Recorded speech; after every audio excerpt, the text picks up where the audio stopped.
Did you know that in 2024, 1 in 3 employees report poor communication skills in their manager? And 70% of people, including me, believe that wasted time is one of the worst consequences of poor communication. So given this, and that a whopping 84% of employees rely on their manager for their communication, let's make sure that we're getting it right. Today we'll explore 4 key pillars around communication to make you a really effective and clear communicator in your leadership role. Pillar 1 is to consider your audience. Seems obvious, but when you're communicating, really think about who it is that you're talking to or communicating with. Are they familiar with the topic that you're talking about? Use clear examples and remember that communication is a two-way street. Consider how your message will land with them. A framework that I find really helpful for this is the know, do, feel framework. For know, what do your audience already know? What do they need to know? This helps tailor your message. For feel, what emotions do you want them to feel? Try and use language that evokes the desired outcome. For do, what specific action do you want them to take from your communication? An example for using the know, feel, do framework could be when you want to communicate a change to some of your direct reports. Perhaps you're changing who they report to.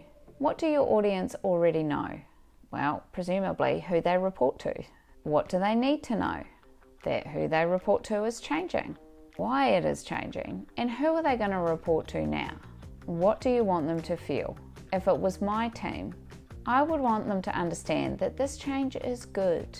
So perhaps the reporting line is to align team members with technical expertise. So I would be shaping my communication around how this will benefit them. For the do, what specific action do you want them to take? Perhaps in this situation there's nothing in particular, and it is just about awareness of the change and probably the date that the change is going to occur, as well as the ability to feedback any significant concerns. Pillar 2 is to master non-verbal communication. Non-verbal cues speak 1,000 words before you've even opened your mouth. Pay attention to your body language, facial expression and gestures. They add quite a bit of impact to your message. I have done a video on reading body language for leaders, which is linked on your screen. But communication is not just verbal. There are a number of cues in body language which can send a really clear message. So for example, crossed arms might mean defensiveness or disagreement. Nodding and leading in usually shows attentiveness and interest. Nervous gestures such as avoiding eye contact or fidgeting could indicate that someone is uncomfortable or hesitant. You need to consider your body language as a leader, as people will be taking cues from you on how you show up and present yourself in terms of your stance, your facial expressions and your gestures. There could be times where you actually do need to show that you're annoyed. For example, if I'm telling off my 4-year-old for hitting his sister, I kind of want him to know that it's not okay.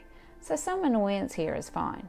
If I'm meeting with my team members and they're talking to me about something, I'd want to be leaning in to show that I was interested and nodding if I'm agreeing with what they're saying.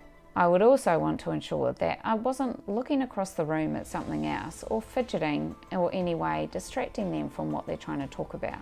Now just quickly, for those who are new to my channel, my name is Nikki and I've been in leadership for 17 years, going from leading just 2 people to leading leaders of large teams. And if you're finding this video helpful, make sure you subscribe for more leadership tips. Pillar 3 is clarity. Clarity is crucial. If your message isn't clear, no one's going to hear it. The human brain uses energy to process information, so make your communication clear and concise. Break down complex information by using examples and structure your message for easy understanding. I find less detail is often best when communicating. If I try and include a lot of different things in one message, the main message is going to be lost, or bits of the message are going to be misconstrued. Focus on what is the most important thing to get across and keep it brief. Bullet points are great for clarity in written communication, as is considering how you're going to present the actions that you need somebody to take. For example, if I want something to be completed by a certain date in an email, I'll often put that date in bold to make sure that it's read. Pillar 4 is active listening. Studies show that we spend 55% of our day listening. Active listening can set you apart as a communicator. Be present, focus on the speaker, paraphrase key points to show that you understand, and move past passive listening where you're just hearing, you're not actually engaged.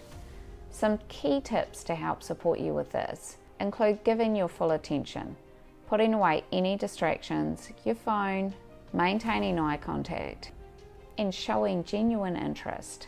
This can be quite challenging if you're not used to it and can require some consistent practice. If I am meeting with a team member, I have my phone on silent, and if I have to take notes using my computer, I'll make it clear that that's what I'm doing, but I'll also put it on Do Not Disturb so that I'm not getting messages or pop-ups from anybody else that could be communicating with me. I also touch type so that I can continue to be engaged in the conversation while they're talking, and I'm not just staring at the screen. The other tip is to ask clarifying questions. Ensure you understand the speaker's message by asking thoughtful questions. Try not to get wrapped up in thinking about what you're going to say next or what you're going to ask next.